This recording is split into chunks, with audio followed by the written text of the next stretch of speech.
Everybody would give Janet a big welcome to Galway.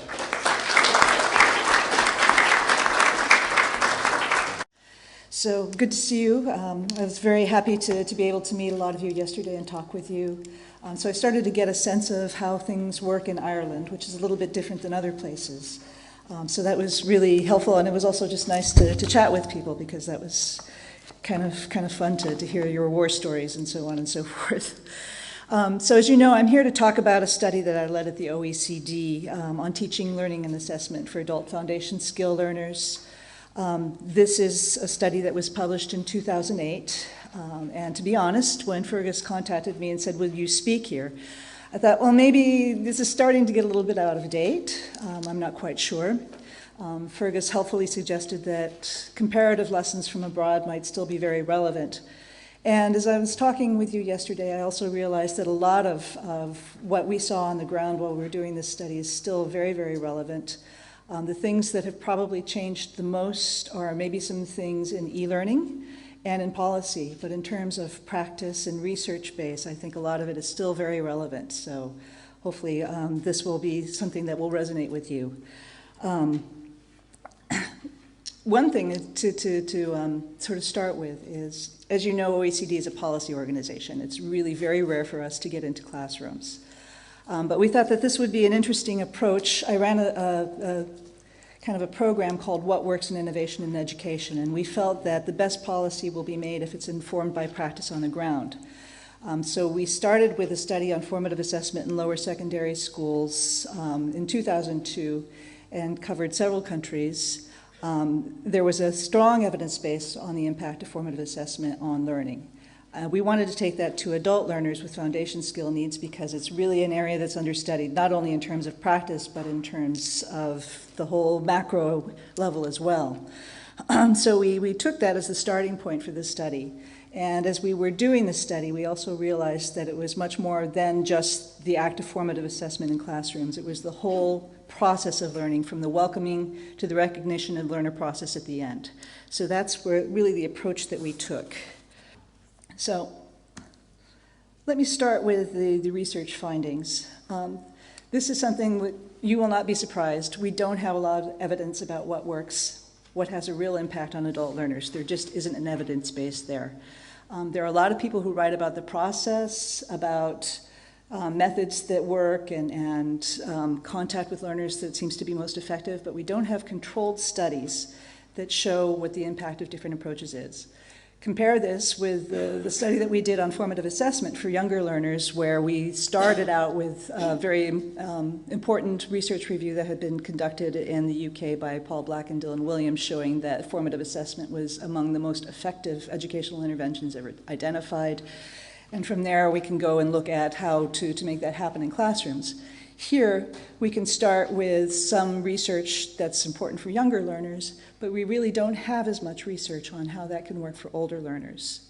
And this was true across the international reviews.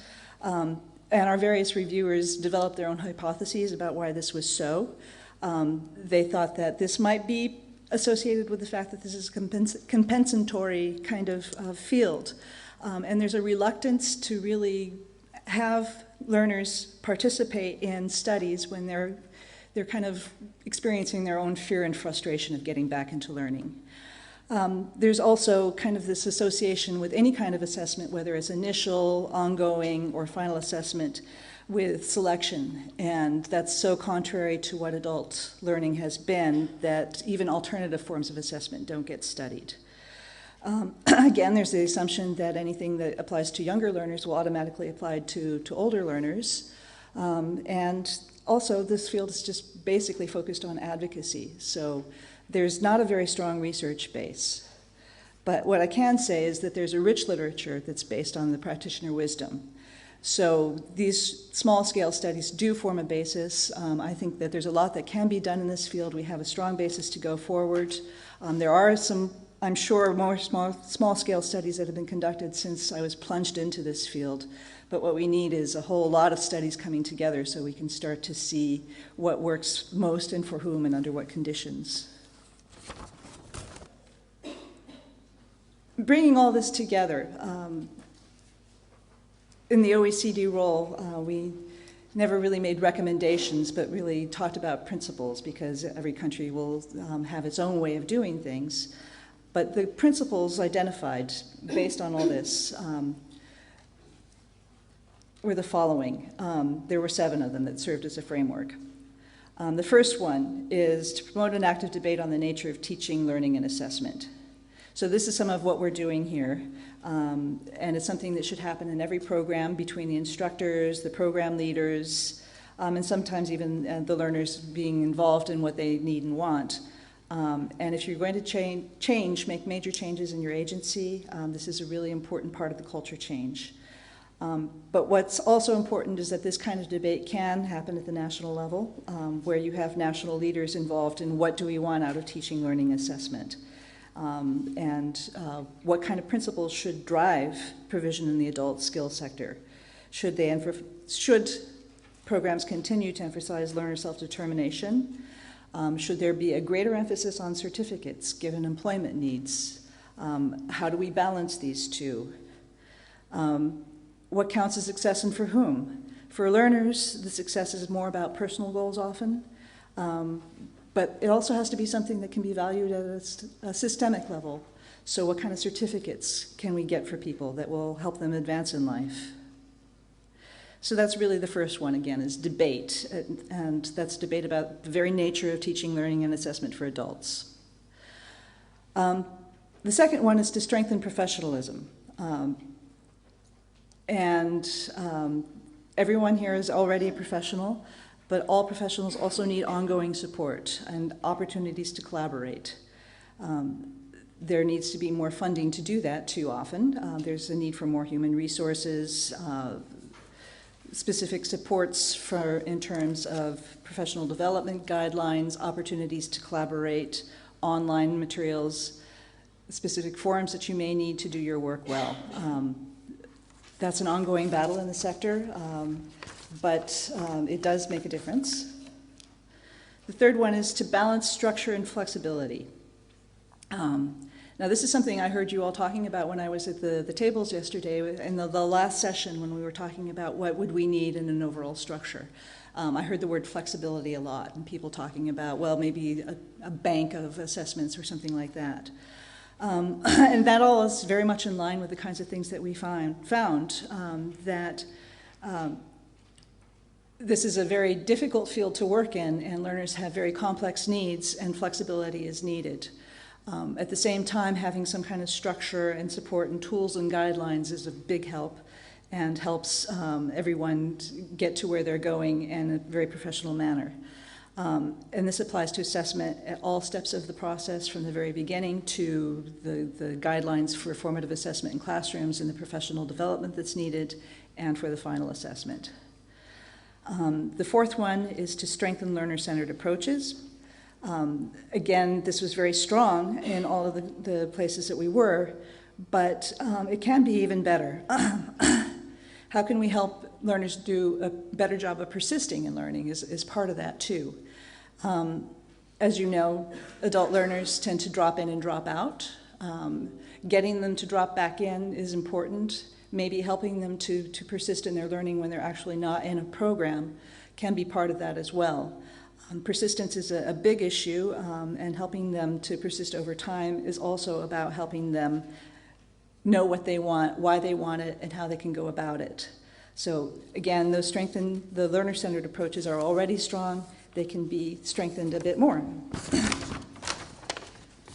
The fifth one is to diversify and deepen approaches to program evaluation for accountability. This is a really important point across the whole education sector. The idea that we can have just one or two outcome measures and judge a field on that is really damaging, I think, to a lot of systems, because it doesn't give a full picture of what's happening. It doesn't help people improve, and these kinds of high stakes can really undermine morale. A whole range and a coherent overall framework with targets, inspections, program self-evaluations, learner feedback, all of that can play into a whole coherent system that can give you a much more full picture of what's going on, the quality of it, as well as the quantity of outcomes. So diversify and deepen approaches to program evaluation. Again, devote the necessary resources. And finally, strengthen the knowledge base. There's really, the more evidence we can have about different approaches and what works for whom and under what conditions, the more we can start to deepen our knowledge in the field. And this goes for every step of the process. We need a range of methodologies for research. We need mutual learning among professionals, a greater investment in research in this field, and also how you address the diversity of needs, more effective diagnostic tools, and longitudinal research on learner outcomes. All of that could be very effective, and I think could also help with advocacy in the field for showing the value of the field. Echoing Jay a little bit, there's no such thing as a recipe for what works, but we can identify principles that everyone can bring into their program and shape in the way that they see necessary for their local needs and for each learner in front of them. So that is a very quick overview of a study that took 2 years and crossed 10 countries. And if you have any questions or want me to talk a little bit more about anything, I have, I think, about 5 minutes, and of course there's the panel afterwards. Okay.